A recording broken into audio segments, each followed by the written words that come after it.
वह 30 अगस्त 2022 का दिन था। उस समय सुबह के 8 बज रहे थे। हरिद्वार जिले के रुड़की शहर की कोतवाली गंगनहर के कोतवाल ऐश्वर्यपाल उस समय अपने क्वार्टर में ही थे। उस वक्त वह कोतवाली आने के लिए तैयार हो रहे थे। जैसे ही ऐश्वर्यपाल बाथरूम से नहाकर निकले तो उन्हें अपने क्वार्टर का दरवाजा खटखटाने की आवाज सुनाई दी। ऐश्वर्यपाल जोर से बोले, कौन है? तभी गेट की दूसरी तरफ से आवाज आई, सर, थाने का मुंशी संतोष हूं। इसके बाद ऐश्वर्यपाल मैंने मकान का दरवाजा खोलते हुए संतोष से पूछा, सब कुछ ठीक तो है?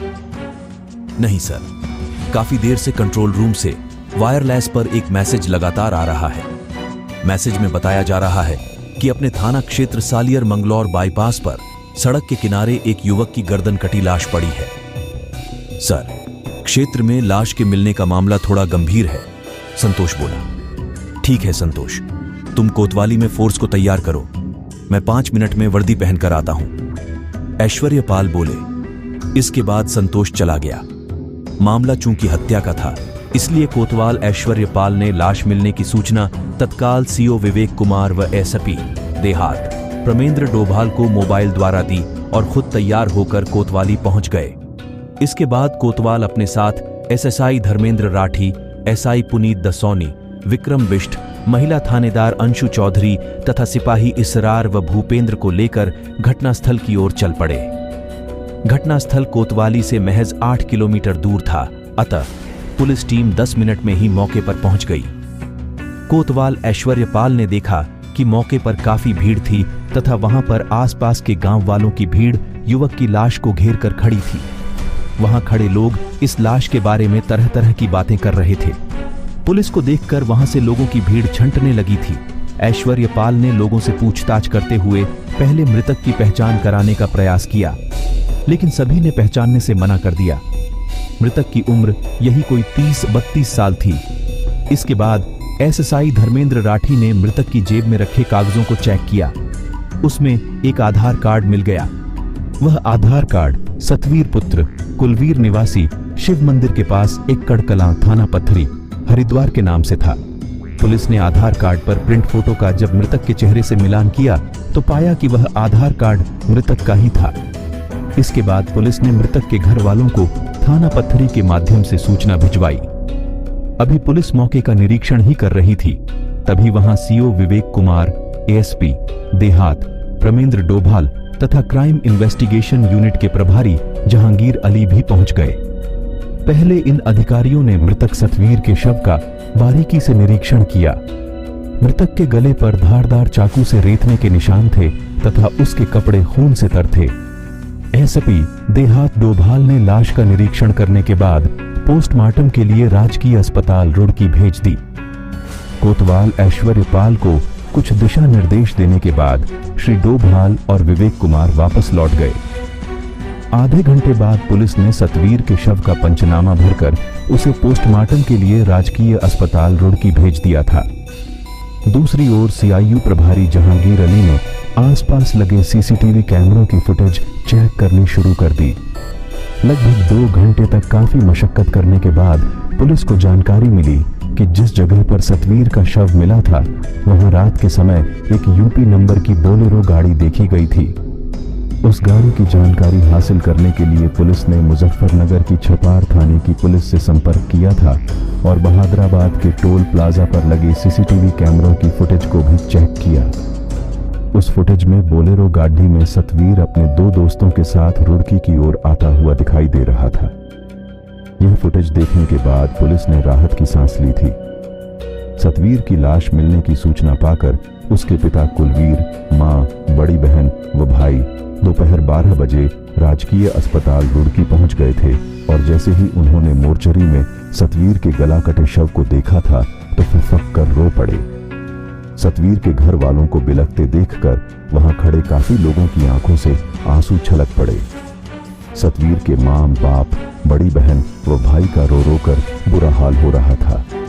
उनके रिश्तेदारों ने दुख की इस घड़ी में उन्हें किसी तरह से शांत किया था। इसके बाद कोतवाल ऐश्वर्यपाल ने जब सतवीर के पिता से मामले की जानकारी ली तो उन्होंने बताया कि सतवीर का मुख्य काम एकड़ कला में खेती का था और वह खनन का काम भी करता था। कुछ समय पहले वह पंजाब में भी खनन का काम कर चुका था। सतवीर अपनी पत्नी नवनीत उर्फ नीतू तथा 2 बेटों के साथ खुशहाल जिंदगी जी रहा था। उसकी किसी से कोई दुश्मनी भी नहीं थी। पिछली शाम को सतवीर घर से पैदल ही निकला था। उसने घर पर बताया था कि उसके कुछ दोस्त बाहर से आए हैं, हो सकता है कि उसे ट्रैक्टर का सामान लेने के लिए पंजाब जाना पड़े। यह कहकर वह घर से निकला था।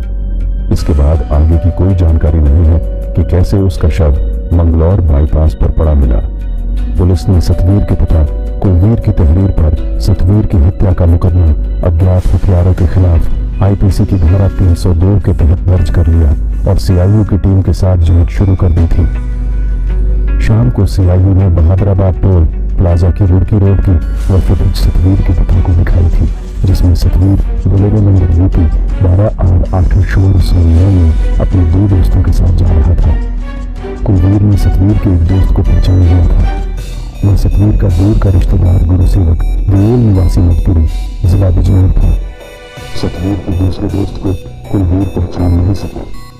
गुरुसेवक के बारे में उन्होंने बताया कि वह उनका रिश्तेदार भी है तथा सतवीर की बीवी नवनीत कौर उर्फ नीतू से उसकी काफी नजदीकी में है। सतवीर की गैर मौजूदगी में भी वह घर पर आता जाता रहता है। कुलवीर ने गुरुसेवक के बारे में बताया कि उसका परिवार कनाडा में रहता है तथा गुरुसेवक की खेती की 40 एकड़ दट जमीन मधुपुरी में है। कुलवीर की इस जानकारी के बाद जब पुलिस ने गुरुसेवक से संपर्क करने का प्रयास किया तो उसका मोबाइल फोन स्विच्ड ऑफ मिला।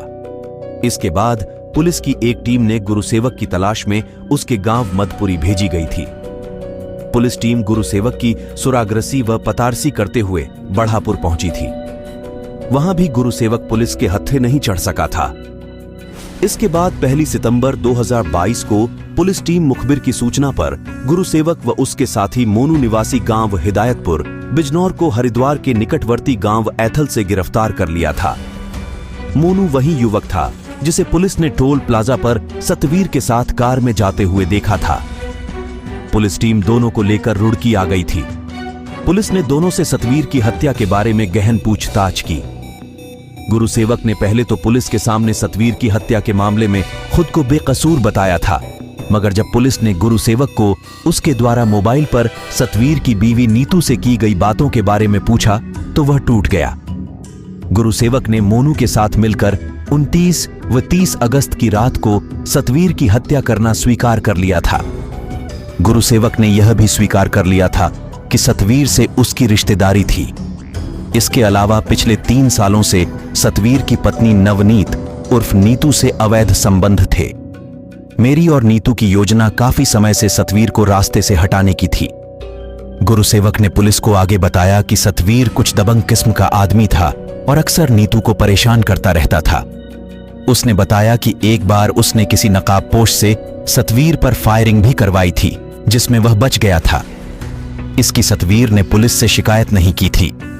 सतवीर की हत्या की योजना बनाने के बाद गुरुसेवक 19 अगस्त 2022 को अपने दोस्त मोनू के साथ मैं सतवीर के घर पहुंचा था। उसे खनन के कारोबार के लिए उसने पंजाब जाने की बात कही थी।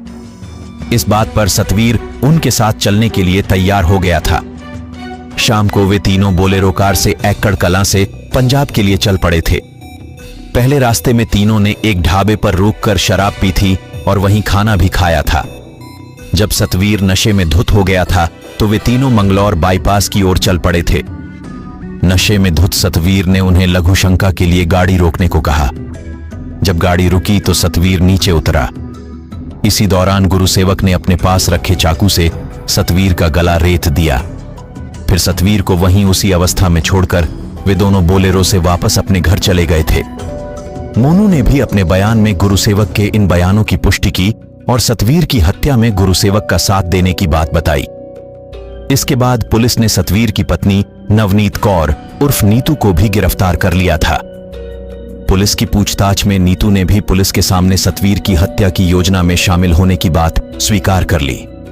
1 सितंबर 2022 को एसपी देहात प्रमेंद्र डोभाल ने कोतवाली गंगनहर में आयोजित प्रेस वार्ता में सतवीर हत्याकांड का मीडिया के सामने खुलासा कर दिया।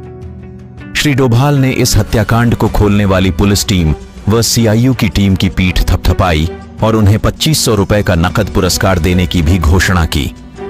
सतवीर की पोस्टमार्टम रिपोर्ट में मौत का कारण सांस की नली कटने तथा ज्यादा खून बहना बताया। सतवीर के परिवार में उसके मां, बाप, एक भाई, एक बड़ी बहन तथा पत्नी नीतू सहित 2 बेटे हैं। अवैध संबंधों के कारण जहां नीतू ने एक ओर अपना हंसता खेलता परिवार बर्बाद कर दिया, तो दूसरी ओर वह खुद भी इस हत्याकांड में शामिल होकर सलाखों के पीछे पहुंच गई थी। आरोपी गुरुसेवक मोनू तथा नवनीत कौर उर्फ नीतू रुड़की जेल में बंद थे। कोतवाल ऐश्वर्यपाल द्वारा सतवीर हत्याकांड की विवेचना की जा रही थी।